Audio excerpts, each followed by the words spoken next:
Hey everyone, what's going on? It's Eli here from Deep Discounts Club. Today I'm bringing you guys a look at this GermGuardian air purifier.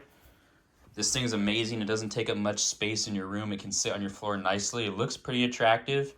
And the great thing about this is it sucks the air in through here, all the dirty air. It gets rid of the dust, it gets rid of the pollen, any contaminants. If you have a dog, this is great. And the air will come out of here. If you can see on the back here, this is how much collects after about a few weeks. So that's a lot of dust that you want to get out of the air. And if you vacuum off this filter about every week or so, you can keep this filter in nice shape and you can use it for a really long time. Turn it on. I usually keep it on the 1 mode. It makes the least amount of noise, but you can also turn it to 2, a little bit louder, 3. If you have like wildfires nearby or something like that, you can really just get this air pumping and clean up your air. And then you got the UV button right there.